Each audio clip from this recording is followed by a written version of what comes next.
everyone. My name is Cassandra Gangler, and I'm from the Accounting Society. I'd just like to welcome all of you for coming this afternoon, and I'd like to thank our panelists for presenting.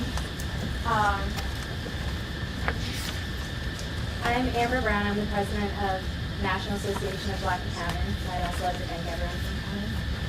I'm Mike Russo from the Financial Management Association. Again, thanks for coming. And I would like to introduce Dr. Peters, who's the chair of the Accounting Information System, so he'll be moderating the panel there. So, Dr. Peters, thank you.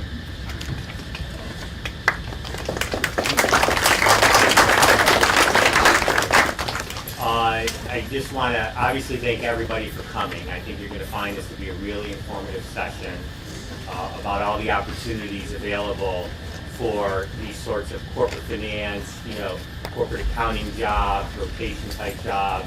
And I also want to thank the panel as well, everybody here. Obviously they came, took their time out to come here and provide information about their firm, and obviously afterwards meet up with everybody. So let's get started. We'll just, what I'll do is we've got several questions I've got that just to kind of open it up a little bit in the beginning, we'll kind of maybe go in a little bit of order, and at times we'll probably take questions from you if you have some from the audience. But let's start this off a little bit, and really maybe each of you can kind of discuss your current position and how you got where you are in your career right now. Let me just it's more of an introduction to everybody. And why don't we start, Steve, with you, and then we'll just, go down this way, okay?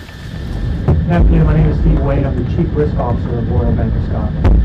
RBS is one of the top 5 financial institutions globally. We have offices in 40 countries. We have over 100,000 employees. We're one of the big investment banks on Wall Street. Oddly enough, we're not in New York City. We moved our operations to Stanford about a year ago, right across from UBS. I started in college as a marketing and economics major, got an MBA in finance. Found someone dumb enough to hire me, which took some time on that. And joined a commercial finance company, and over the years, moved into banking and risk management. Turned out to be a great practice about 20 years ago. It was a practice not a lot of people knew about, and joined the credit department. I joined RBS about 2.5 years ago. Prior to 10 years before that, I was at Deutsche Bank, one of the large global financial institutions. I was chairman of the underwriting committee globally. So I spent most of my time in credit, and then over the last couple of years, I've expanded to pick up market risk, compliance, operations risk. Again, it's about 300 people who report to me in our operations. I think accounting, finance, economics, things like that, they're great backgrounds for people who come join us. You don't necessarily have to have a finance background. I don't know if you guys remember Jimmy Johnson. He's the guy with the funny hair that's on the NFL talk show. But when he was the coach of the Cowboys, he basically says we're not drafting for talent, or for a position, we're drafting for talent. We recruit on campus. We'll be here the 6th. For an open house. We're here the 18th interviewing. We hope to see you guys there. But at the end of the day, we're looking for smart people. We know we can teach. We're looking for people to learn. We have a 2-year training program consisting of spending about 10 weeks in London. We'll go through 4 6-month rotations. One of those 6 months will be international. We think it's important that you guys get international experience early in your career. Your careers will be far different than mine. I've never spent any time overseas, but I've managed global operations. You guys won't have that luxury. You're going to have to spend time overseas. The managers in investment banking, the people running risk in investment banking, are going to have to get exposure at some point in their career to the global markets. Because our customers are global, they expect us to be able to be global, and they expect us to be able to do it in the firm in any number of markets. So it's a great place to be. Accounting is sort of a natural sort of background for us as well as finance. Good afternoon. Thanks for having me here today. Appreciate it. It's a great turnout. My name is Mark C. I'm with Prudential. Prudential is one of the largest insurance companies globally. Our headquarters are located in Newark, New Jersey, but we have locations internationally as well. Let me talk to you a little bit about my career. I graduated from Villanova in 1989, and when I left, I went to work for one of the big four companies, PricewaterhouseCoopers. And coming out of college, one of the biggest things that I grappled with was I didn't know exactly what I wanted to do, and you may be in that same position. So when I went to work for Pricewaterhouse, I asked if I could work in both the audit and tax departments. I was trying to set up my own little vocational program. I didn't really recognize what I was signing myself up for, which was double busy seasons. So I'd work in audit busy season, and then when I went to tax. I managed to do that for almost 6 years, and then decided I wanted a little bit more work-life balance. And so I went to work for MetLife for about 3 years. I was a controller in their small business center, and I eventually made my way to Prudential. Been up through now almost 13 years. The last 4 in our annuities business. I'm the controller for our individual annuities area. So a lot of activity, a lot going on. I could certainly spend a lot of time either later today or one-on-one talking to you about the pros and cons of going public first as opposed to going private. I have certain views on that. I believe whether you go private accounting first or public, there can be different tracks that you can go on. So I don't want to take up too much time talking about that now, but I can open myself up to that in a little bit. And then the second thing is Prudential is going to be on campus on October 4th. We have a 3-year rotational program where you'll spend 1-year stints in different parts of the company doing different finance roles. It could be accounting, finance reporting, finance analysis, could be the tax group, a bunch of different areas throughout. So I think a rotational program is a very viable way to go because once again it's tough to know really what you want to do coming out of college. And this gives you the opportunity to really figure out what you want to do and then move on from there. So thanks again for having me, and I'll get over to you after. Let me say one thing just for all the participants. It's a big room, so just maybe speak pretty loud so everyone in the back can hear us pretty well too, just as a heads up. So please answer. Okay, I'm representing BASF Corporation. BASF is the largest chemical company in the world.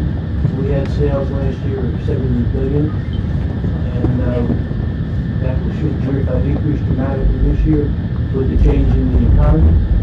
I am the director of all of the accounting services for BASF North America.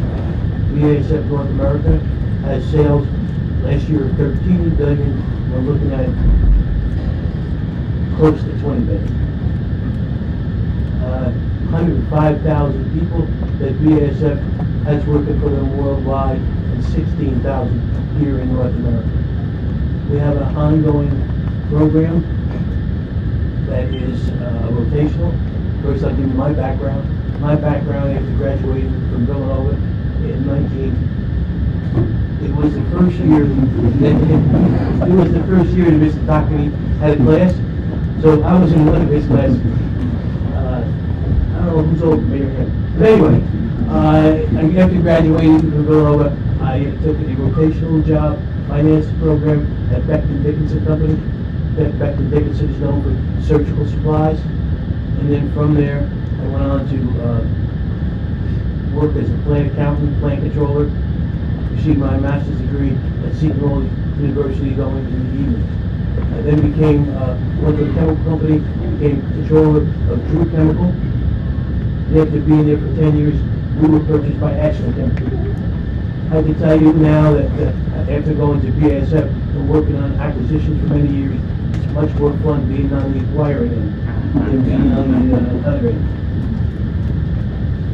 At BASF, I've been there for almost 28 years, and I enjoy working on acquisitions, divestitures, and I have recently been involved with people from our parent organization in developing best practices throughout the world and for our organization. Just one note of something to remember. When we talk about best practices, we have to always consider laws of various countries. We build some business customs for those countries. BASF is a big, bad company, and we can tell what's the best practice, right? We cannot change laws in other countries, and we cannot change business customs. That's been an interesting part of my career over the last few years. Great. Drew? Sure. Drew Murphy. I'm with Safeguard Scientifics in Wayne, Pennsylvania. I've been there about a little under a year at this point. And if you haven't heard of Safeguard, they've been around in Wayne for 55 years, a public company. And what we do is, you've heard of probably private equity and venture capital. They go out and acquire interests in various companies. That's what we do. Venture capital tends to acquire companies in their very early stage, their infancy. Private equity will acquire companies that are more mature. Safeguard acquires companies that are right in the middle. Maybe they have approved products, they're starting to go to market, they need help from an operations standpoint, and that's where Safeguard comes in. We provide them capital, and we help them get their company off the ground, get their marketing plan developed. One of the things I do is, as the assistant controller, I'll help them from an accounting standpoint. So a lot of these companies that we have interest in have lean accounting staff, so they'll call us up and say, hey, we have a funny new revenue transaction. Can you help us get the right accounting so we can get audited financial statements? So that's what Safeguard does. Ultimately, as the company matures, we sell off our interests, and that's how we make our money. Prior to Safeguard, well, I started at Temple University as a dental major, interestingly. And then somebody told me, I was thinking about trying business. They said you should try accounting because you learn a valuable skill, and I can guarantee you always have a job. So I graduated accounting at Temple, spent 12 years in public accounting, primarily at PricewaterhouseCoopers, where I left as a senior manager to go to Safeguard. One of the things I always thought was important in public accounting was to get a look at a lot of industries. So I worked in a big variety of industries, from manufacturing to pharmaceutical to med products, even government, because I was always trying to figure out, what do I really want? One day I thought it might be an audit partner, but eventually I decided, as my family got bigger, I didn't want the audit partner life, and I headed to Safeguard. So, and again, I'd be happy to talk to you about perspective of private versus public industry, what makes sense, because I've certainly spent a lot of time thinking about that. Yeah, and since you brought it up and Steve brought it up, well, we'll have that as maybe a question later on. So that's great. Steve. Yeah, thanks, Mike. My name is Steve McNamara. I'm the Vice President and Controller at Armstrong World Industries, which is in Lancaster, Pennsylvania. Contrary to popular belief, it is only about an hour and 15 minutes west of here. Some people think it's on the other side of Pittsburgh, but when I've come in here for some recruiting efforts, people have heard of it. They don't know how close it is. But I was a 1988 grad from Nova. I was lucky enough my freshman year to be here for the national championship, which hopefully we'll get a repeat of that sometime soon. I interned at Deloitte my junior year. After that, I went to Deloitte full-time after graduation, spent about 5 years there. Similar to Drew's experience, I worked in manufacturing, also some financial services, some banking. Clients got a nice mix of things, but there comes a point in a lot of people's career in public accounting where they realize that's not the career path forever for them. So I left Deloitte to join a small office product manufacturer in Philadelphia called Hunt Manufacturing. It no longer exists. I was there for 7 years. It was purchased by a private equity firm, closed up, and then moved out to Columbus, Ohio. However, about a year before that happened, I started with Armstrong. While I was at Hunt, I worked in some corporate and operational roles off and on for 7 years. So I got a good business unit and corporate experience while I was there.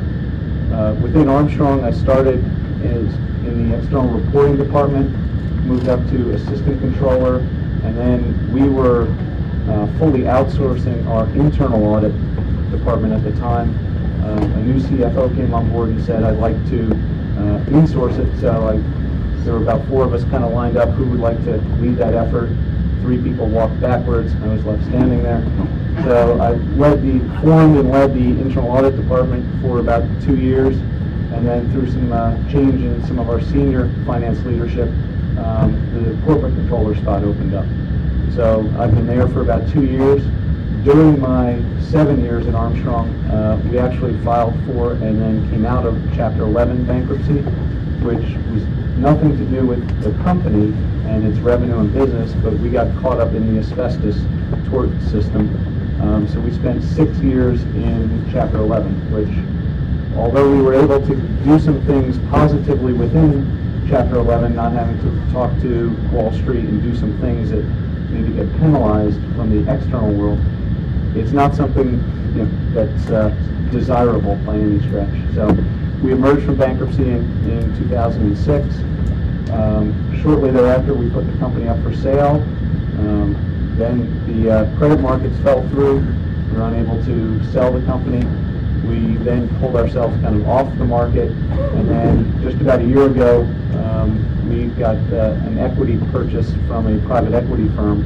So we were dealing with kind of a mutual ownership between the trust of asbestos claimants, which owns about 2/3 of us, and about another 10% of a PE firm. So it's a very interesting kind of management direction that we're going through right now. So about 2 years ago, we started a rotational program. So we're kind of, after we've hired about 2-3 people a year, we're now kind of in the evaluation phase now that we've had some people in there 2 years. We're still doing it. I'll be back later this fall recruiting for it. But what we're looking at is trying to make it better with now having an experience that some people have gone through. We do not have kind of the 20-year history of some of the other firms of rotational programs. But we do rotate people through corporate controllers, tax, internal audit, plant positions, and business unit financial analyst positions, and investor relations to give kind of an overview. Each stint's probably in the 6 to 9 month range. We have not yet had any of our initial hirees go international, but that is something that we are considering as well. Mike? Hi everybody, I'm Mike Korak. I work at Bank of America down in Wilmington. Bank of America, as you know, is the largest retail bank in the country. We have 280,000 associates worldwide in 40 countries. Finance specifically runs 3 different rotational programs, one of which I'll be interviewing on campus for here next week. Next Wednesday, we'll interview 24 seniors for rotational positions in corporate finance. There'll be a 2-year program, and we also have a 2-year program for corporate audit, and we have a 3-year program for global markets. So most of the rotational people probably get placed in New York, Wilmington, or Charlotte. A couple people may be out in California, 1 or 2 may be up in Boston, but those are the main places that we'll place people. As far as my own career, I have 31 years in corporate finance. My first job was for a company called Columbia Gas down in Wilmington. I had come out of Penn State as an undergrad, and then I went straight and got my MBA from Penn State. My undergrad was not in business; it was poli-sci, and my MBA was in finance and accounting. So the very first thing I did was accept ownership of liquefied natural gas tankers, believe it or not, as they came across the Atlantic Ocean from our port. We did business in Algeria, and as they hit a certain spot in the Atlantic, I took possession and released the funds to pay for the LNG. But in any event, I spent 18 years there, up to director of corporate planning. We went through Chapter 11 bankruptcy, and in 1991 we spent 5 years in Chapter 11. Honest to God, I thought I knew every lawyer in a 3-block area in downtown Manhattan. And it's one of the most difficult things I've ever done, but one of the most eye-opening and most satisfying things I've ever done, which was to restructure corporate debt, talk to the rating analysts, and tell our company's story, and try to be believed. So after that, I went to the credit card company in Wilmington, MBNA. We were going to move down to Washington, and my wife and I just decided, personal decision, we're not going. So I went to work at MBNA in finance. At the same time, I got my CFA. As a matter of fact, I took my review classes, I think, in the room up above this, so I have a Villanova connection I'm very proud of. And so I've been at Bank of America now. MBNA was purchased by Bank of America a few years ago. So I've been at Bank of America for 13 years.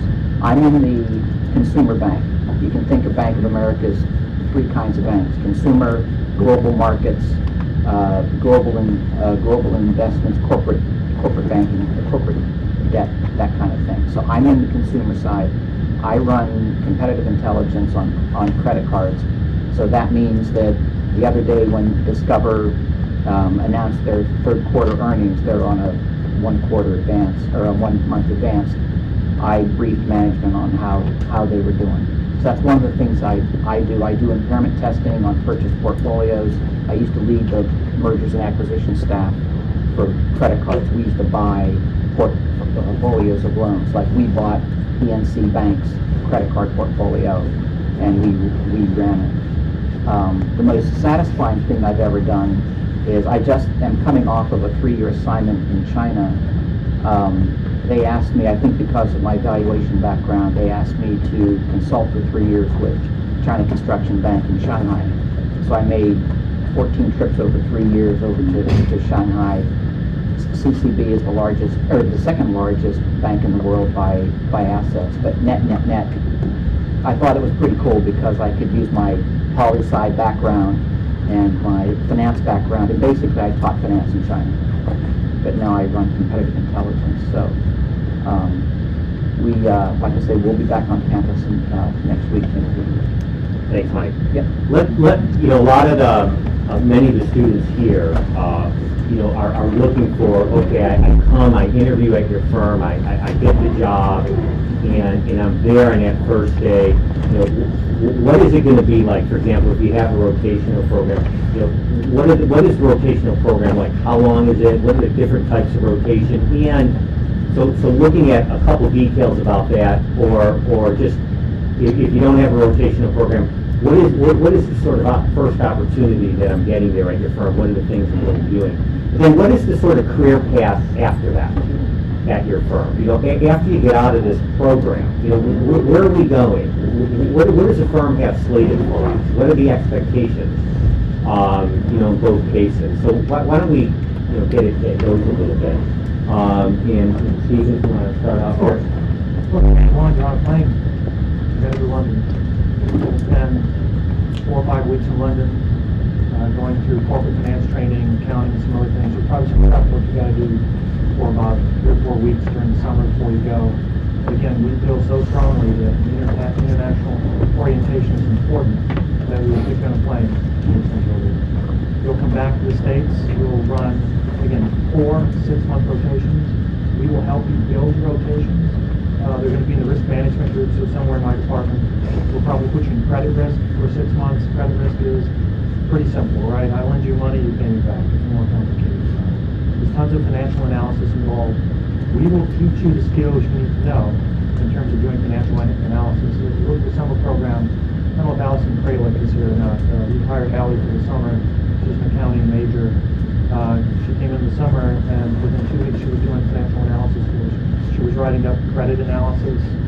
She probably worked on a couple deals. Maybe she did some acquisition plans. But you're going to get thrown in the deep end pretty quickly. We're assuming that you've got the basics of accounting, and we will help augment that by basically on-the-job training. So we'll spend 6 months in, say, credit. We want you to really get the fundamentals of credit analysis. And after 6 months, we're probably going to put you in market risk. Market risk is cool. It's probably among the most exciting things we do. You will live on the trading floor. Market risk is basically sitting down and dealing with the trading floor and trying to make sure that inventory limits that they're holding, the trading positions they've got, that they're monitoring and managing those firms, those assets, so we don't lose money. So there's all sorts of checks and balances we've got over this, but it's basically the change in interest rates and the change in credit spreads and how they affect the value of bond positions, how they affect the value of inventory positions. And we're a big trading bank. We're in the business of buying, warehousing, and distributing risk. And your job is to make sure that they do that in a intelligent fashion. I mean, we're here to basically protect the capital of the bank. We're also here to make money, guys. You're going to be a shareholder at the firm. We all have deferred compensation, so you'll get paid a salary and a bonus, and proportion of your bonus will be deferred in company stock or whatever the bank performs. The more money you make, the And so we think it's important that everybody has a shareholding in the firm and acts like a shareholder, because we think it sort of reinforces your commitment to risk and what your responsibilities are. Your third rotation will be in one of either two areas, either compliance. I think it's compliance is sort of the nuts and bolts again with the regulatory side. It has to do with registration for the salesman. It has to do with conflicts that we've got in terms of being able to, if we're working on a large M&A transaction, you can't be buying and selling your stock or the bonds during the blackout periods. It's about dealing with very prescriptive things like money laundering and the Bank Secrecy Act. These are huge issues for Wall Street. Over the last couple of years, it's probably the biggest area where firms are getting crushed. Credit Suisse announced almost a $600 million fine. Wachovia announced a $125 million fine. ABM kept it with a $500 million fine. You have to know your customers, and you have to make sure that you're onboarding these customers correctly, or it can be really damaging to your franchise. The other is operation risk, which is more along the lines of, you get standard processing of payments and everything else, or booking errors and things like this, and trying to make sure that you've got front-to-back processes so you can sort of understand and limit the ability to turn and lose money. And then the final one will be something that you'll get to decide what you want to do internationally. You can decide, I want to go to Coots, which is our money management business in the UK. They manage the Queen's money. Or you decide that maybe you want to go to Ireland and learn what the retail banks are like. Or you decide you want to go to Hong Kong, Singapore, Tokyo, to try and figure out what the emerging markets are like in some of those in the Asia Pacific. So it's really an interesting program. You'll be very much involved in the design. After the 2-year program, you're basically going to get assigned in the risk management area in the United States. Or you have the ability to say, you know what, I went to China. China was just awesome. I want to go to China. We'll help you find out. But at the end of the day, we're in the business of recruiting young talent, developing young talent, and basically trying to accelerate the career. Now, when I came on board 2.5 years ago, I looked across the organization. We had nobody under 28. I looked at this and said, this is ridiculous. If somebody leaves, if somebody gets hit by a bus, I got to go hire somebody at a premium. I got to get them to agree to move to Stanford. It shouldn't work this way. So we pushed hard for the expansion of the global training program to include the U.S. and an expansion up to 60 people this year globally and 75 next year. So what will happen after 2 years, you'll get assigned to your desk. I would think you'd be on that desk for a year before you get a new assignment. You can either move into hedge funds, you can move into corporate credit, we can put you in any number of the product lines in terms of whether you deal with oil and gas, or you deal with energy, or you deal with utilities, or any of these product groups that we have. We can put you on the trading floor. If you've got a big mathematical background and you're curious about the capital markets, you can post up against the trading. So it's really up to the person. And it's a competitive program. I'm going to tell you it's going to be difficult, but you're going to be surprised just how much you learn. When you talk to Clancy Conway or Travis Bloodfield or Allie, who spent the summer with us from Villanova, and they were with us for 10 weeks, everybody said the same thing. Well, we're just sort of dumbfounded how much we learn in a 10-week program. Take that and multiply it, think about what a 2-year program. So it's up to you to design, and as much as you put in, as much as you'll get out. And because we don't have in the U.S. a lot of people at your level, the ability to come in and have career acceleration the first 2 or 3 years of the training program is pretty steep. Oh, when you first joined the rotational program, you actually have 2 weeks of training right up front, where you will learn about the company. You will be visiting with the executives of the company. They'll tell you about all the different parts of the company. You will be assigned a mentor, so that the experience through is an excellent experience, as well as you will work with the individual that used to have rotation before you. So the key is to make sure you hit the ground running and you're as successful as possible. In the first year, you'll get at least an additional 50 hours of training, and every year thereafter, there's actually a minimum amount of training that every person within the finance group has to maintain, which is 48 hours per year. So we put a significant amount of attention to training to make sure that you have the necessary tools to really succeed in the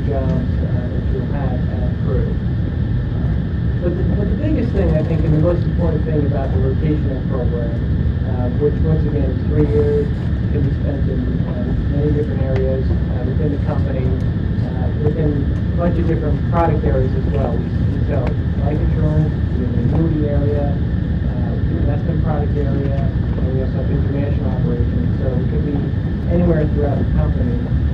But I think the biggest thing with respect to this program is we expect everybody in this program to be the future finance leaders in the company.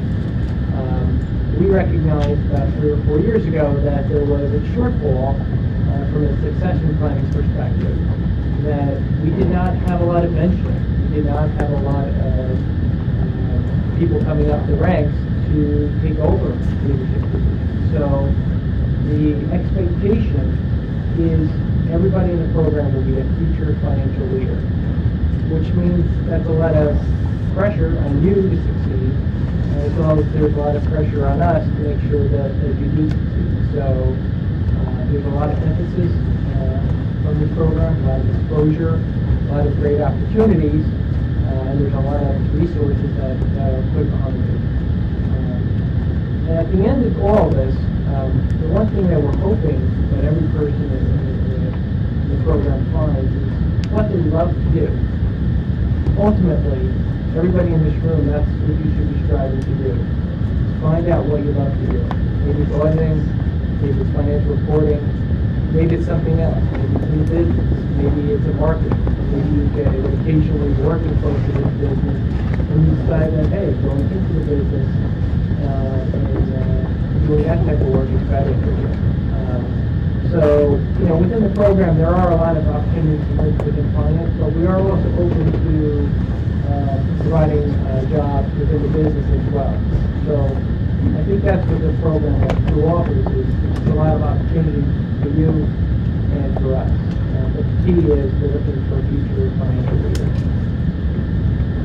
Thanks, Anthony. At BASF, we have an intern program, and we have now what's called an accelerated development program.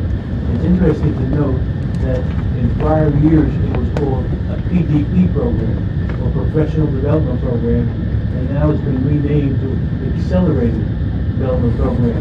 And there's a message here, is likewise that we heard in other companies, when we hire these people, we expect them to be the top performers in the future, and we treat them that way. We have an 18-month program, which includes accounting services, corporate accounting, financial planning and analysis, business liaison accounting, and site accounting. I mention that last because it appears that in most cases, the assignment that people enjoy most is the site accounting at a manufacturing location where you can actually see production being done. It's something that most of us have not normally seen. So that's an 18-month program, and while you're on the program, we provide mentors for you, we provide Toastmasters to help you communicate, to help you make presentations, and we provide other special courses for you as you desire.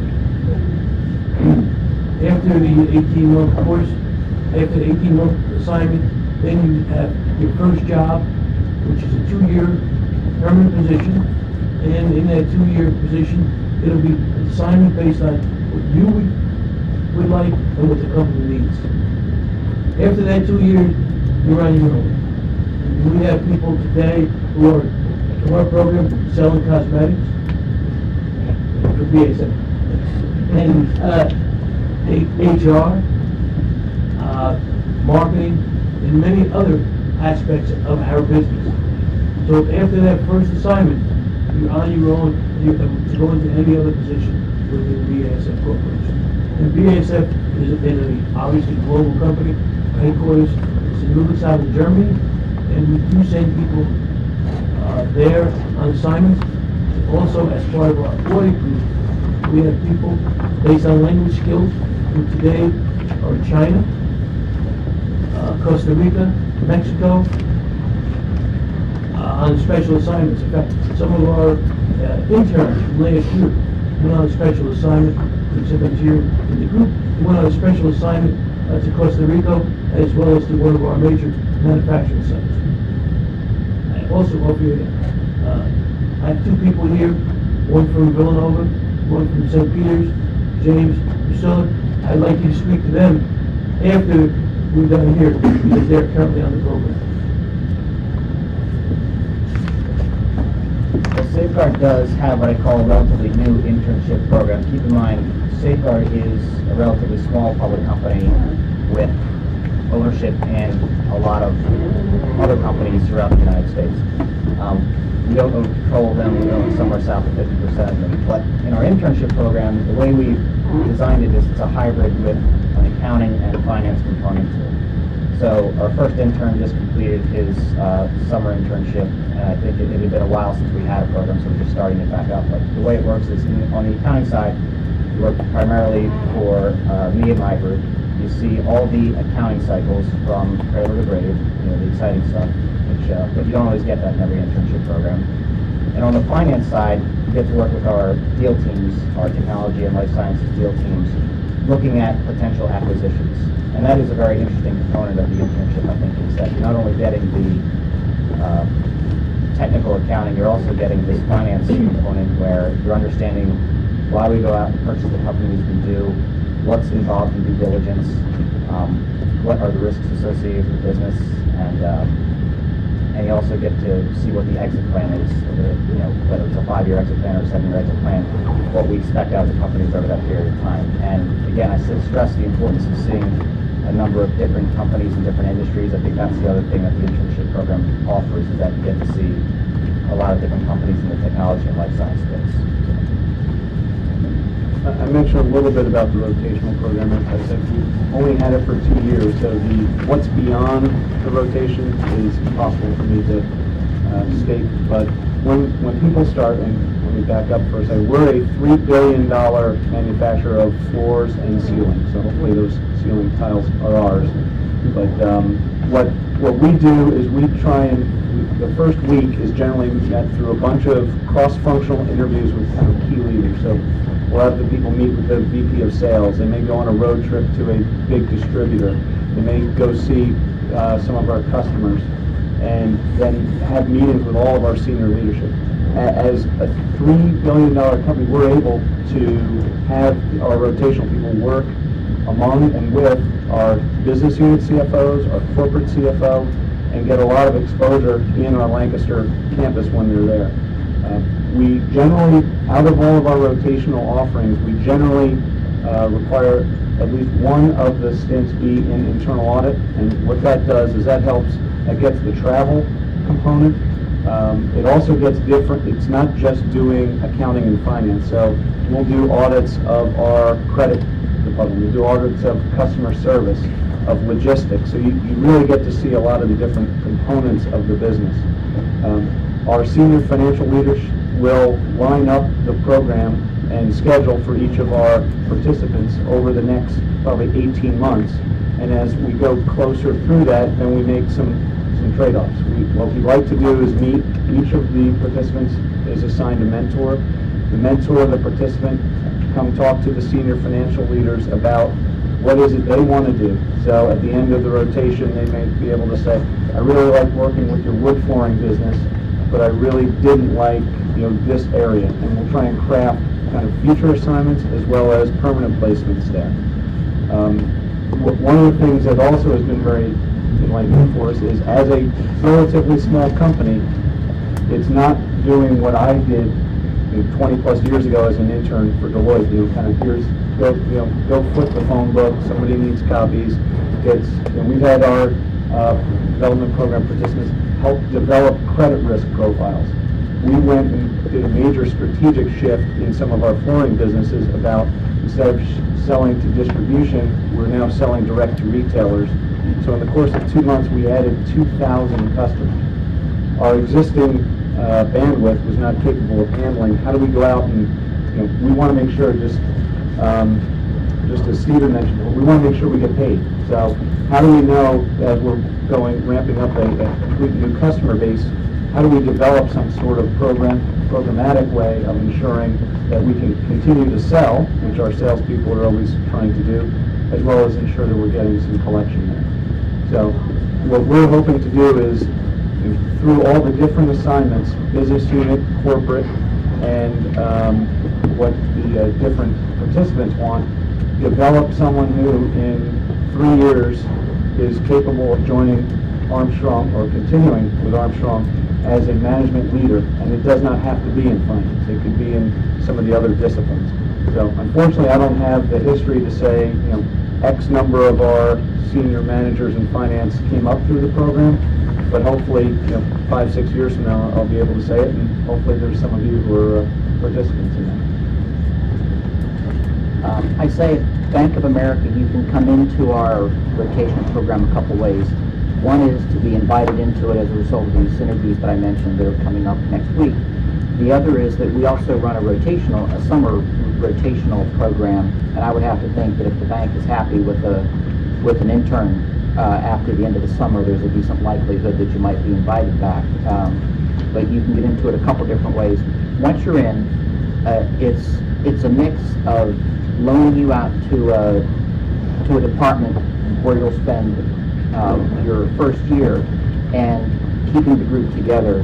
And the reason I think that's important is that in a bank as large as ours, you don't want to get lost, and we don't want these people to get lost. We only invite very, very good people to come talk to us.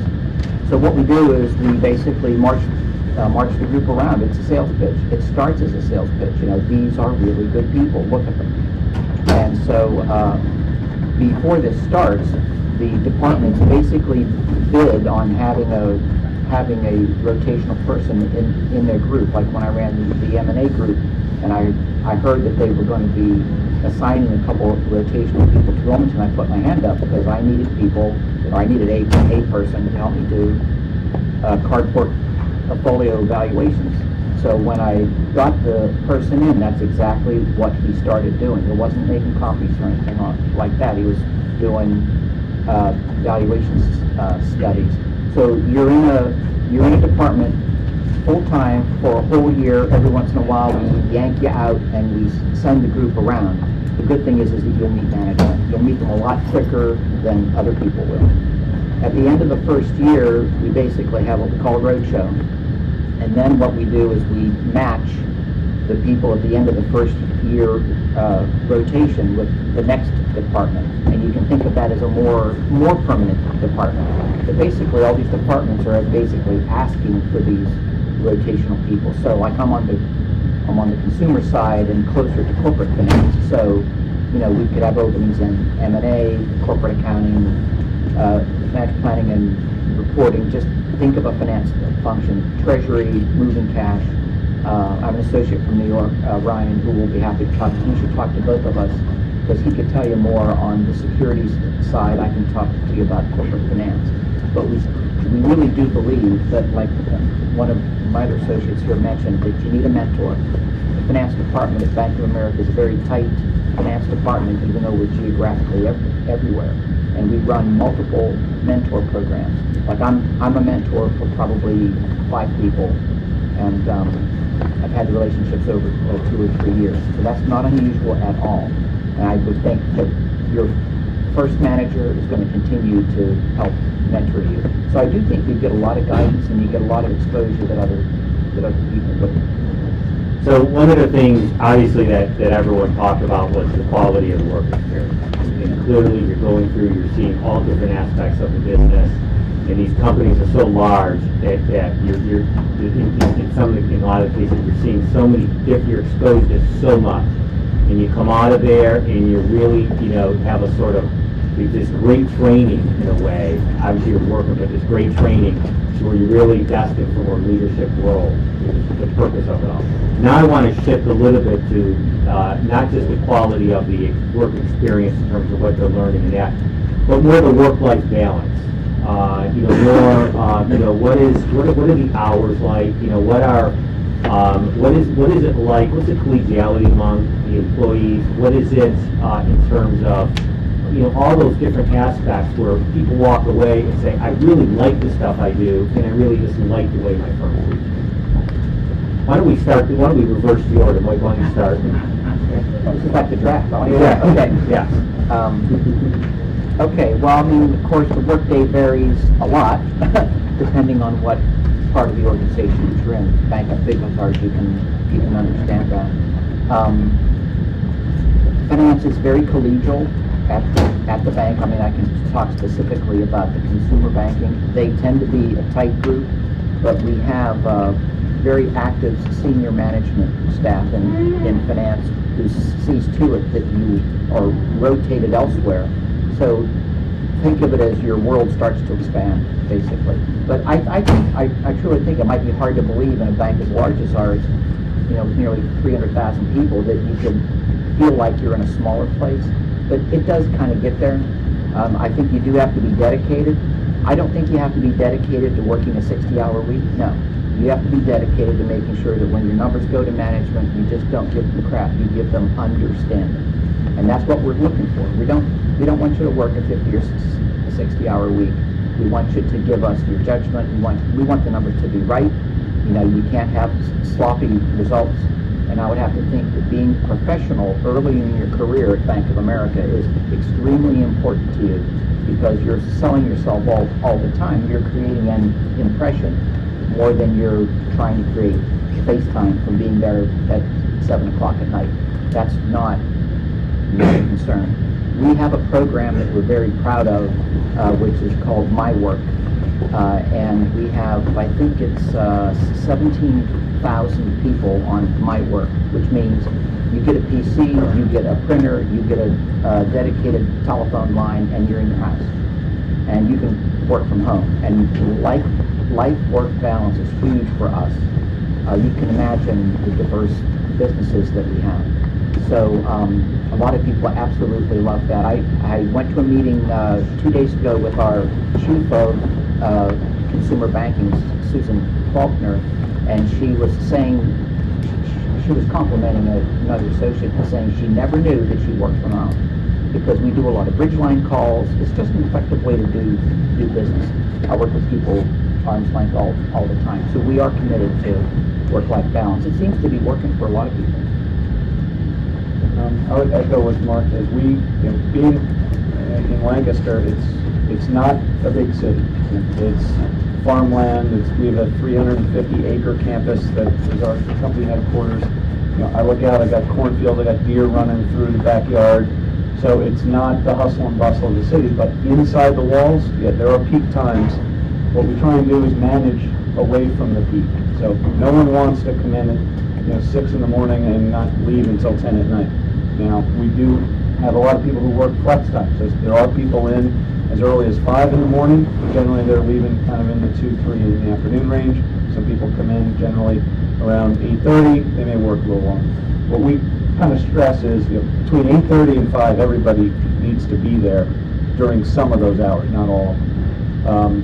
What we try and do, also echoing what Mark said, is one of the biggest things we stress, not just to people joining the company, but anyone who works for the company, is the integrity of your work. So if I'm the type of manager, and I'm echoing through our department, we don't have the time to micromanage like we used to. Everybody is very lean. Some of our plants used to have 5 people, 5 accountants at a plant. We have 1.5 now. We used to have a fixed asset department, which 20 years ago had 20 people in it. It's right now part-time of 1 person. So through technology, through process improvements, everything has gotten leaner. So as we make commitments, we just have to honor them. So if someone comes to me and we talk and I need something, or there's a project going on and there's a deliverable Friday next week at 2 o'clock, I'm not going to go to somebody every day of the week saying, is it done, is it done, is it done? The expectation is it's done right, and it's done thorough. If there are questions, please come to me, or I also echo that. We don't want kind of fright of I have to get this done, I got to get it done by myself. But we're trying to instill in everybody that the commitments that are made, both from management down and from employees throughout their peers, they're honored. So that's kind of the biggest thing that kind of echoes the work-life balance for us. I personally don't want to spend another minute in my office than I have to. My house is 4 miles from my office. I've got 3 kids who are demanding on time, and I like to spend a lot of time with them too. through Blackberries, home computing, everything.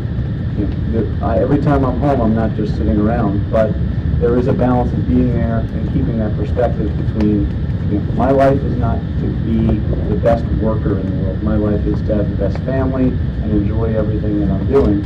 Work is a big part of that, but it is not number one. And I will echo some of what Steve said. I think to make a broader comment just about accounting, finance in general, in the companies I've seen, having worked in both public and private, accounting is rarely ever going to be an 8 to 6 job where you have set hours. The expectation is always going to be that you're getting your work done. And at PwC, that was the expectation. You needed to get your work done, but they would always be flexible with you in terms of when you came, when you left, as long as you were delivering on time and delivering quality work. I certainly was able to take my vacations, but there were times when you're working 7 days a week. At Safeguard, I think one of the differences between public and private is in public accounting, you can be the best manager in the world, but at the end of the day, you are at the mercy of your clients and their timeline. So you work when they're ready for you, and you're going to sometimes work later than you anticipated. At Safeguard, you have time to manage your own work because you're on your own timeline. You can manage your own team and meet expectations. That's not to say it's easy. That private equity space is never easy. You have to be tough and you will work hard, but generally you have more time to get it done within a reasonable time frame and get home to see your family. So.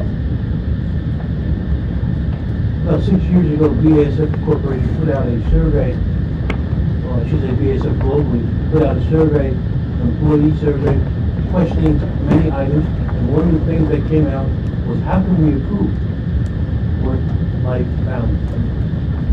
The employees came up with some ideas, and 3 years later, we had a follow-up survey. And in the follow-up survey, we had seen where these ideas have been implemented. Again, ideas where we heard flexible time scheduling, so that employees could avoid the rush hour, or maybe they wanted to get their kids off to school, come in later, also working from home. We're building a new headquarters in Florham Park, New Jersey, and that building has room for so many heads, which is the exact number of what we have in the 2 buildings that we're combining. But BASF is continually growing. How will we fit all those people in that one building? And what we're looking towards are things like this, people working from home. Other things that create work-life balance improvements. So we are definitely committed to that, and we have seen, especially over the last 5 years, the CEO of BASF Corporation, not the CEO of BASF globally, and that was one of his primary objectives, is to improve what we had for our employees. So like somebody said, accountants are known to work late, but we want to provide a situation where they don't have to stay in the office.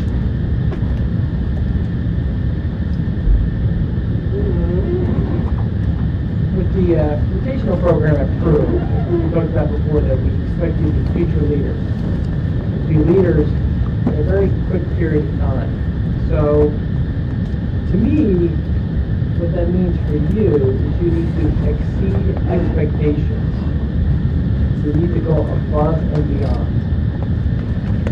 You need to be better than the typical hire that we bring in. And so there's a lot of rewards at the end of the day. So, what does exceeding expectations mean? It means making sure, there's a concept at Peru of being an owner versus a renter. You own your job. You own every aspect of it. You need to be the expert. But not only that, you need to make sure that you learn the business. You learn the strategy of where you work. You know all the other elements that are going on. So that may mean you could do that in a 40-hour week, maybe a 50 or a 60. But to exceed expectations, there's a lot that you need to do that. And that means going above and beyond your typical, work. And I would suggest no matter, where you go, and I'm listening to, all my peers here on the group, and all these programs seem pretty good. So no matter where you go, whether it be Crew or somewhere else, you need to exceed expectations. And I would suggest you need to have a plan to figure out how to do that. And so that's the advice I can give you. And no matter where you go, if you really strive to be better than everybody else, you will really achieve your goals in a much quicker period of time. So, personally, I wouldn't put an hour on that or a work-life element on that. You have certain goals. In order to reach those goals, that means a certain amount of commitment. And I would say make sure you put that commitment in. And the bigger your commitment, and the more that you do, the quicker you will achieve your goals. That's the feedback I wanted to give on work life. Well, contrarian view from Wall Street. Look, I know you guys have talked with folks who've gone into the analyst programs at Goldman Sachs and Morgan Stanley, some of our competitors, and hear about these horror stories of 17 hours a day for 30 years. It happens, right? But it doesn't happen in risk management. I can tell you, Mark Bakery, which is, you want to be successful in life? I'm going to tell you a secret. It's very simple. Work hard. It's no more complicated than that. I went to Central Michigan. Anybody ever heard of it? One hand. I'm pretty two-handed. And I think our mascot was a giant T-bone. Right? It's not like this was a major university, but look, smart people come from everywhere. But the key is trying to figure out what you want in life. And I knew early on, coming from a small blue-collar background, I didn't want to work in a small blue-collar town. I didn't want to work in a manufacturing company, on the line. There's nothing wrong with that. I knew for me to be successful, I had to get an education. I worked all through college. I worked all through business school. And when I got my first job at a small commercial finance company, it wasn't like I got a job at Goldman Sachs. I had to work harder than everybody else. My background was different. My educational background wasn't as good as everybody else. Look, I was not any slower or dumber than anybody else. I was as smart as everybody else, but I had to work hard. And so look, Wall Street is sort of that way. If you join a risk management department, I would expect you're going to work a 50-hour week. Right? I assume you come in at 8 and you leave at 6. That's not my day. I'm in at 6, maybe 6:30. I leave after 8 o'clock. Part of it's a function of, it's sort of in my DNA right now. Part of it's a function of running a big department. Guys, we make decisions every day that's worth billions and billions of dollars. We have delegated credit authority in the region, which means it sits with individuals. We can approve 95% of the transactions in the region. That means we don't think we stress over basically making a decision where you're putting $1 billion, $2 billion out the door. You make a mistake like that, you're fine. But with that comes accountability, responsibility, enormous amount of training and development to make sure that you're capable of making those decisions. Guys, at least when you walk in the door, you're not going to have to. You have to earn that over time. With the passage of time, you're going to get a skill set that's going to be great. It's going to be a skill set that's transferable to any industry. It's a skill set that'll help you plan for retirement, how to become a smarter investor, and these are the things that we're going to teach you. But again, I think work-life balance is great, and I wish that I had it in my own career. I wish that my people had a better work-life career. But look, we're sort of thinly staffed.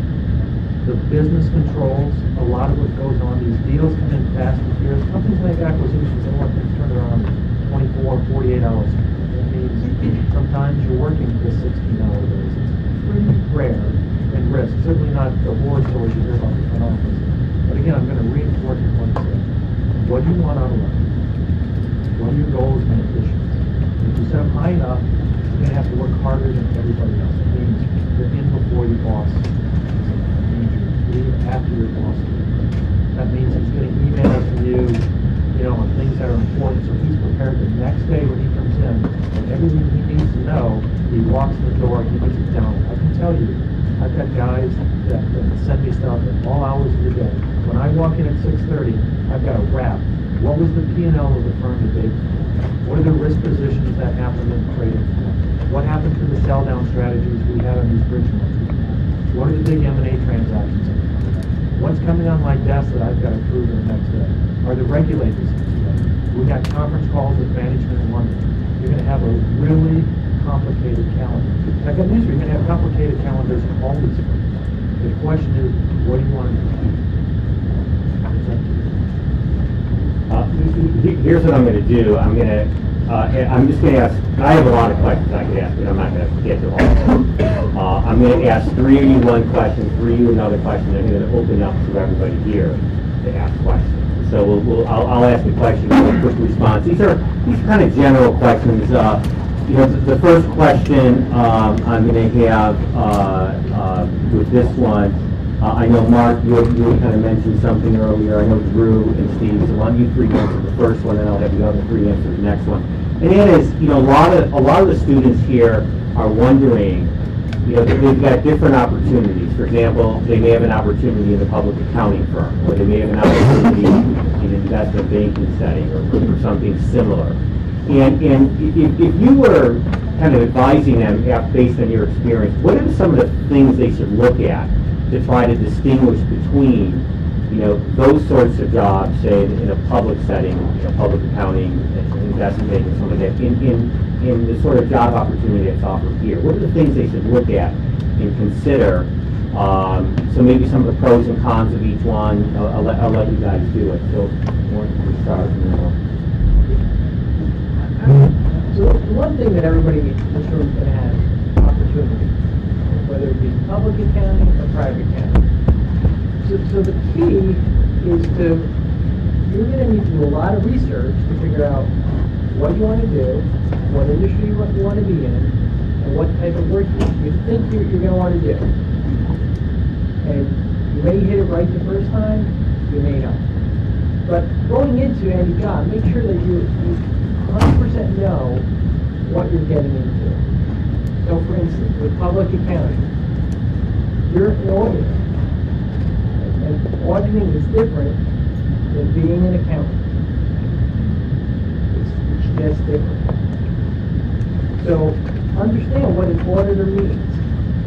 Understand, if you went to private, what an accountant actually means and what do they do. Or if you're in an investment bank, you need to know 100% what you're going to be doing, what you're signing up for, and why you think you're going to like it. Why do you think you're not going to like it? Challenge yourself. I think with this, for the accountants, the public versus private, I don't think there's one good choice either way. Some folks should go to public first, and maybe stay there forever, and then go to private.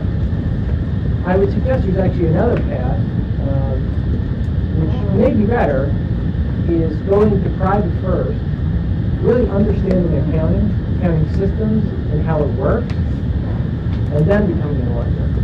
I found one of the most difficult things coming out of school was I'd never worked in an accounting atmosphere before, and here I was, auditing systems, processes, flows. And for myself personally, I found it very difficult. I think today I could actually be a much better auditor than I was when I first started out. So really understand what you're getting yourself into. At the end of the day, we're talking about up here a lot of rotational programs. You're going to have a gut feeling as to where you're going to want to go. You're going to like the people. You're going to like where the company's located. Like some of the products that they manufacture. And just like when you chose Villanova University, I remember when I chose to come here. I decided to come here the moment I walked on campus for my first visit. I knew this was the place for me. I just knew it. There were other schools that were equal that I could have went to, but I just knew it was here. So at the end of the day, when you're making your decision, you want to have that gut feeling. Where you're going, why you're going, and it's really the best decision for you. And no matter what, any decision you make is going to be good to see. Don't doubt yourself.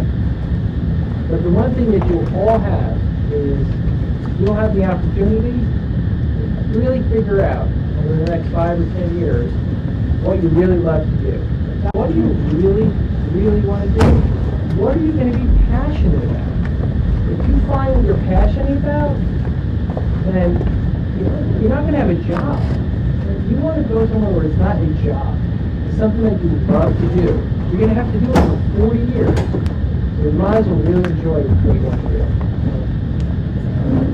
So that might be a rotational program, or if you go to public accounting, create your own rotational program. What are other opportunities in all these firms that you can get other exposures outside of what you're signing yourself up to do? To figure out really where you want to go. Sure. Look, having come off 10 years at PricewaterhouseCoopers, I certainly wouldn't tell you that doing Big Four is a bad idea. Certainly not. Here's a tremendous business education. And one of the benefits is, again, you get to see a lot of industries to really figure out, if you don't know right now, what industry do you like? Again, what do you want to be passionate? What are you passionate about?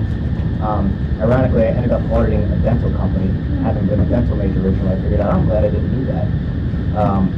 But that's one of the benefits, that you get to see a lot of different companies. But where I made my decision to leave, part of it was personal, but part of it was, in auditing, you never really own the operations. You're their consultant and you make recommendations, but you never really own it. And I decided for myself I wanted to go into a company where I could be part of the operations and actually affect some changes in the business and have more of an operational role. And that's why I made the change I made. If you think that one day you want to be a corporate controller of a public company, I really think, I strongly recommend you go into Big Four, because that's what most of them, the corporate controller role, ultimately that's what they're looking for, is that strong public accounting background to start. If you think that operations is where you ultimately want to be and maybe out of the accounting role altogether, then I think private, getting into the right company is probably the place to start too. But either way, I don't think you're wasting your time starting in public accounting. One of the things I would kind of recommend to you is do not let anybody tell you what success is. You each need to have your own definition of success. So, some people want to be the CFO, some people are happy, in certain levels of management, certain types of companies. But as you're getting into kind of the interview process, or some of you may have been already, you need to remember it's kind of like a cold and hard business transaction. It's like a merger and acquisition. You're being recruited at the same time you're recruiting someone else. So it's very competitive out there. You need to do your homework. When I was on campus here last year, I interviewed 14 Villanova students in one day. By the end of that 7.5, 8-hour day, it was fairly difficult, even with my notes, to kind of remember things. But some things stuck out. Some of the very good questions and discussions, some of the very bad. I mean, what I was asking kind of first as a lead-in, tell me what you know about Armstrong. One of the people really didn't know anything about the company. That's a pretty easy way to separate yourself on the negative side if you don't know, what the company is. So as you go through, you're going to really need to understand what you want to do, and that may change. You may, what you want to do now is probably going to be, will be different than what you want to do 5 years from now. But if you go down one hard and fast path, it may be difficult to get off that track.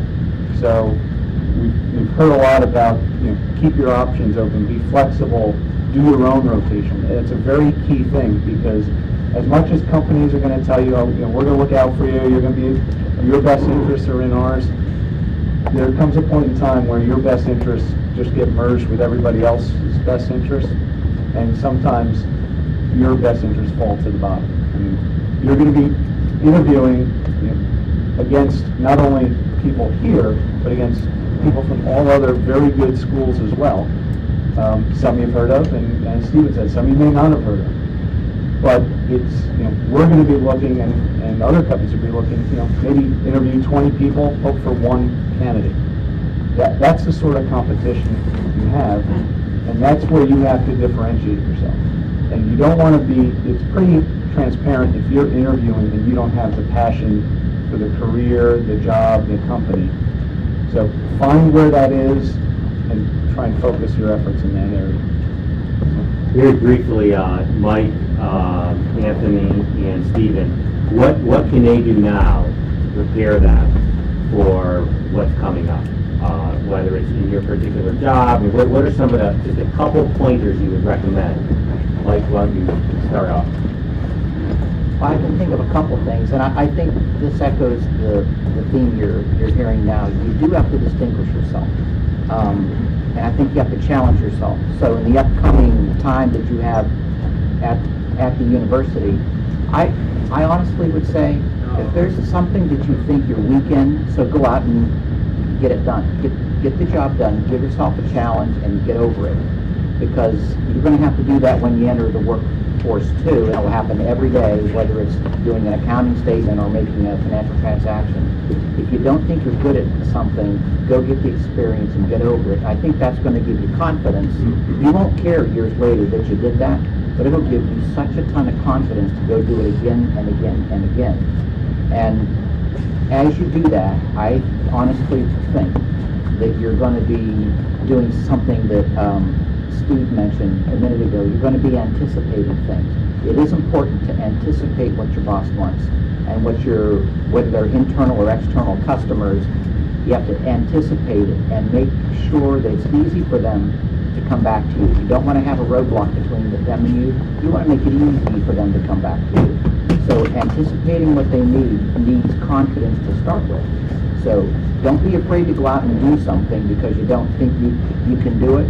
Sometimes accepting the hardest job is the best thing you can possibly do. First of all, I want to thank you for putting this together.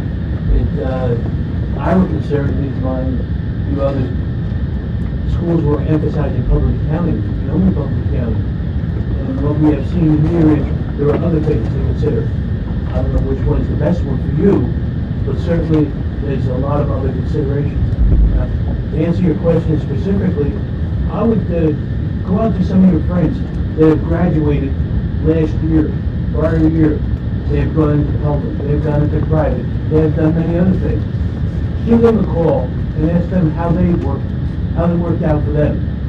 Do they enjoy what they're doing? Did they change their job? Maybe they can give you some advice based on actual experience. That's a good suggestion. I'll give you 3 tips. Let's see, where do I start? Learn to interview. I'm telling you, you see so many people who look great on paper, and they walk in the door, they don't know how to interview, they don't know how to sell themselves, they either lack confidence, or that's key. You walk in the door, you got one shot. I don't remember who mentioned on the panel, guys, we're going to take 15 people into our summer training program, we're going to look at it. And we're going to cut that down, we're going to interview maybe 80 people, we're probably going to bring back 20 people for final interviews. It's so competitive. So, the other is be prepared. You walk in about and you want to talk about World Bank of Scotland, you want to talk about Wall Street, you better understand, because I'm telling you, the guy next to you is. And finally, just don't get discouraged. Right? It's very competitive. But what do you guys need? You need, well, it's like baseball, right?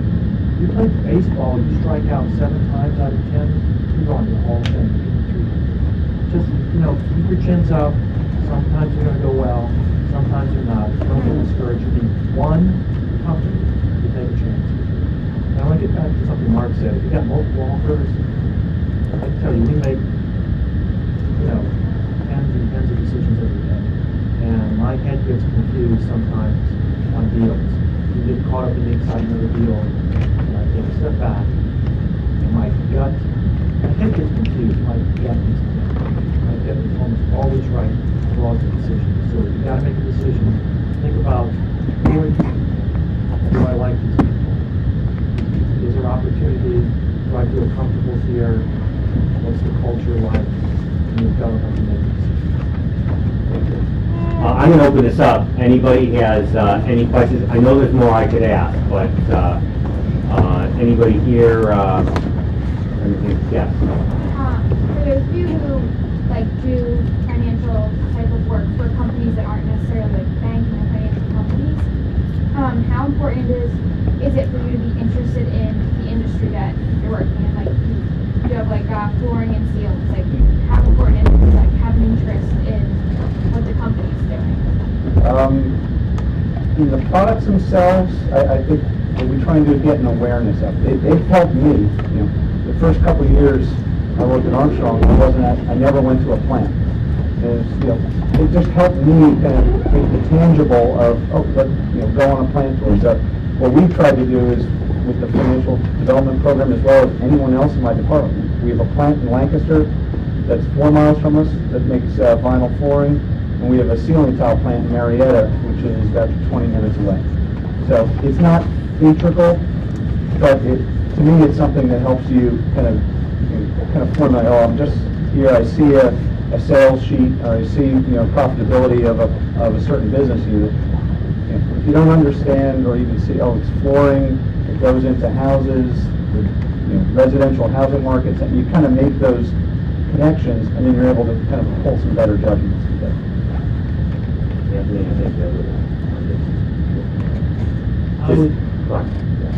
I would recommend that regardless of what industry you go into, that you learn that industry. It's insurance, banking, whatever. It's chemical. Understand it as much as you can. Because when you then speak to other people, remember an accountant as such, and I said this on the drive down, you're no longer someone sitting in the back room on the high stool. You are part of management now. And you should have a say in what the company is doing, just like the rest of management. Obviously you have to understand. You just can't go into a room and, cut feelings straight, but you have to be careful that you know what you're talking about first. Just like others know what they're talking about, and then go with that gut feel. But I would suggest, as much as possible, understand the industry. In fact, understand it before you even go for the interview. Please, yeah. What do you ultimately want to be is a trusted business advisor. Whether you're an accountant, or you're a controller, or some other position, that's ultimately what I think you want to be. In order to be a business advisor, you need to know the business. You need to know the products. You need to be able to go into meetings with the marketing person that's there, or the product developer, or whoever is there. You need to be able to talk not only about accounting and the numbers, because they're relying on you to get all that stuff correct. They want you to add value. And the only way to add value is to really understand the business, the strategy, and how it works. And at the end of the day, the really great work, the cool work, comes out of projects, financial related projects, because you're the business advisor. And that's really where you ultimately want to get to. And if you know the business, you can identify when there's an issue or if there's an opportunity.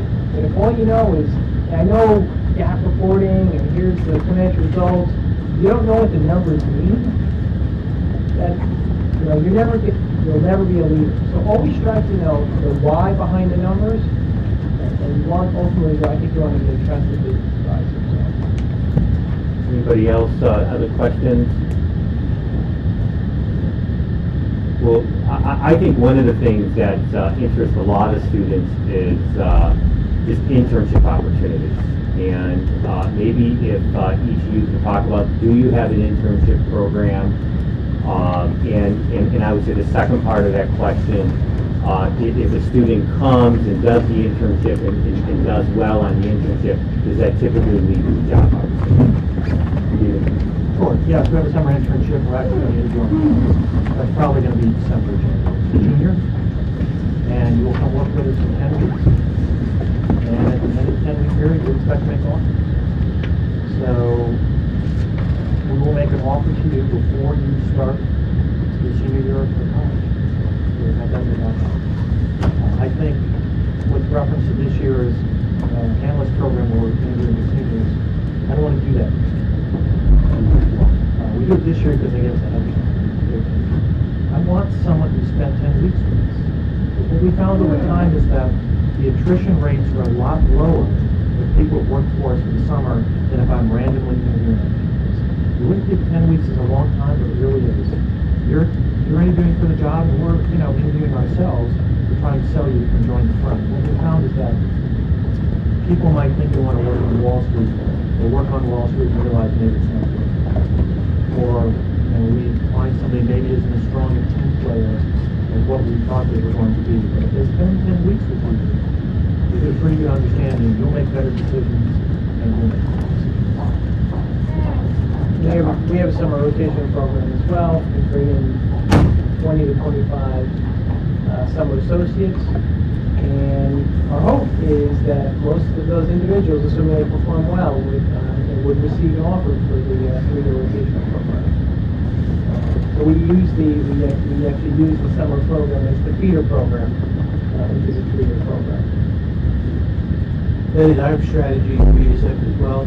We like to bring in people as interns, and if they work out well, by the end of the time they go back to school, we like to make them an offer. And that is our freedom program for our accelerated development program. I think I mentioned the internship program at Safeguard and the accounting and finance components to it. So right now we're looking at doing a summer program and a winter program. Whether or not it leads to a job, it may not. Safeguard is a small company. It is a rewarding internship program. You get a lot of good experience, and it may also be an opportunity at a partner company, but it doesn't necessarily lead to a job there. We do not have an internship program. Pretty simply, we've committed our energy to the permanent positions in our financial development program. Down the road, we may consider one, but right now we do not have one. I mentioned a little bit ago at Bank of America, we do have a summer intern program. It's a 10-week program too. Positions are all over the bank, and not necessarily guarantee that you're going to get a job offer, the first day you come to class your senior year. But I would have to think that if you and the bank like each other at the end of that intern program, you've done a wonderful thing for yourself. You have a higher chance of being asked by the bank to bring in a part of the bank. Let's do one more. Any other questions here, anybody? I'll do one more. And I'm a student. I work for your firm. After 4 or 5 years, I've been through the rotation program. I've gone to assignment. I've done well there. And I just realized that I want to try something different. We would hope they stay there, for their career, but I want to try something different. What is their marketability? How valuable is this sort of training, this sort of experience when you get out and put yourself out on the job market, if that happens for a particular student? Maybe we can just do this as a final question, and Mike, start with you. We'll go down. Okay. I think your value has gone up at that point in time. I mean, you've had a chance to prove yourself over 2, 3, or 4 years. And the financial function at the bank is very, very involved in moving people around.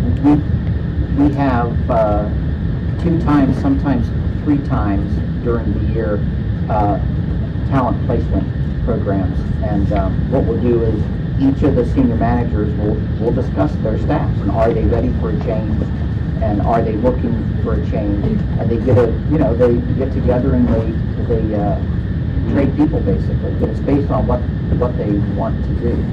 So I think that coming to the bank, having a success in your early years is very key. And then at that point in time, you've established a little bit of reputation. I think you should go to management and tell them where you want to work. The bank is so large, there's got to be a space. So that's the attitude that the senior managers have, and they are very willing to move people around. Within Armstrong, I think if you wanted out of kind of the finance discipline, your marketability would depend on how you did. We're small enough that if you want to go into customer service and run a customer service center, either you may have had projects that involve them, or the customer service director's going to pick up the phone and say, okay, I see, John's been with you for 4 years under the program. How has he done? If you're looking to make a total career shift and you've been in finance for 4 years and you decide one morning, I want to go into sales, you're probably going to have a pretty tough time. Because you're going to start all the way from the back, and you will be on the defensive, I think, for trying to explain as you're interviewing for very competitive sales fields where people have been out selling and dealing with customers, how you are better for that company than someone who's been in that career path.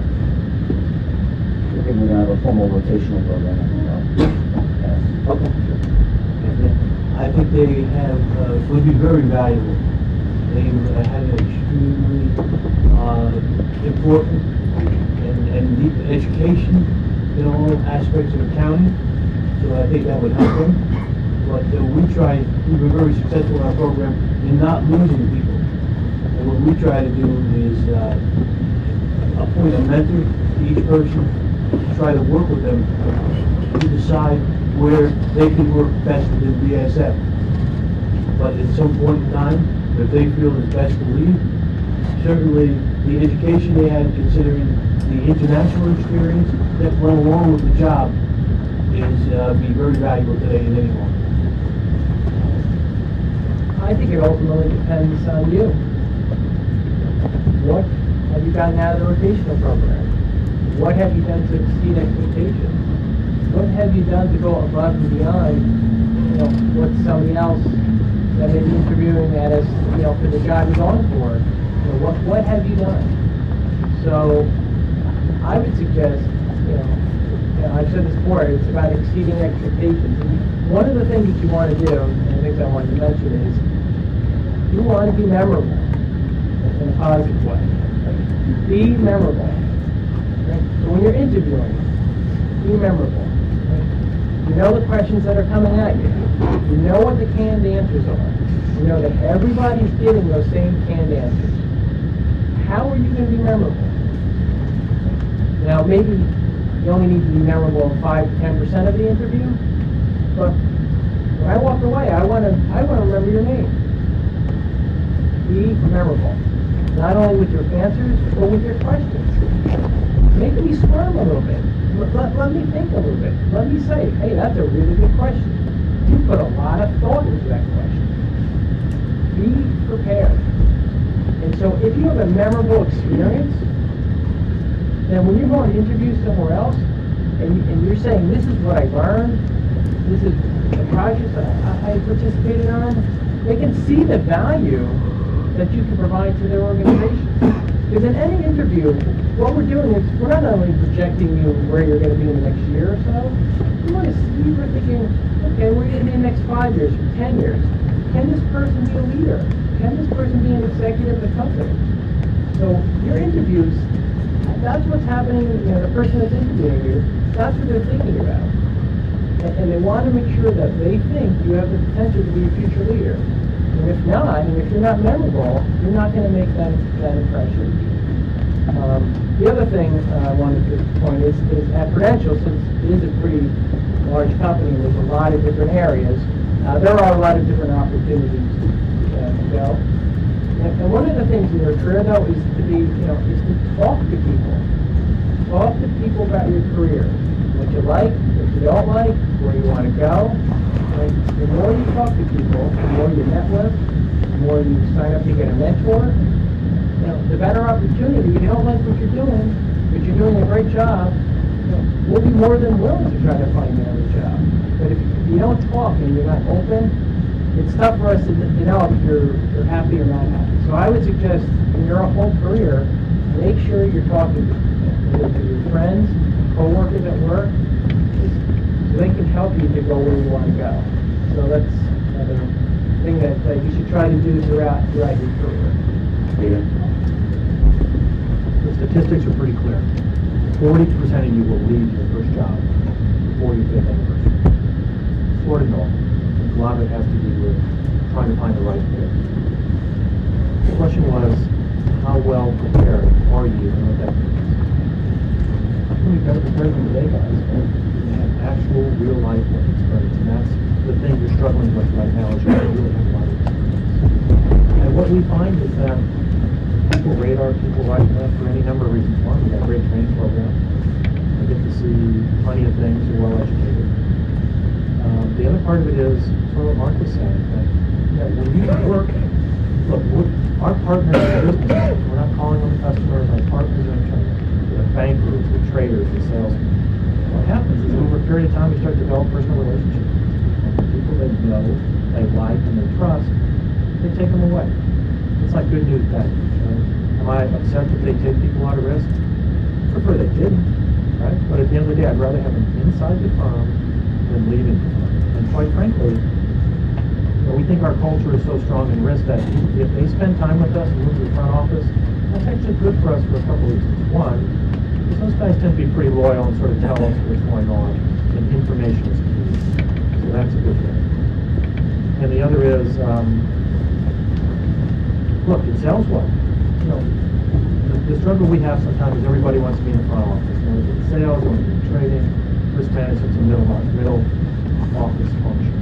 But I tell you what, we sell the heck out of when people leave and join the front office. We tell recruits, you know what, you want to end up in the front office, it happens. This person joined a hedge fund group, this guy went into trading, this guy went into asset-backed securitization. It makes us more attractive. So again, it's the good news, bad news. I'd like to keep you, but if you move within the firm, looks good for us because of the training we gave you, and we're going to sell that to you. Well, listen, I first want to say before we thank everybody that there is a networking reception out there. You can talk to all of them in more length. Ask any questions. There can be other companies out there. Thank you all for coming. Let's give them a big hand here.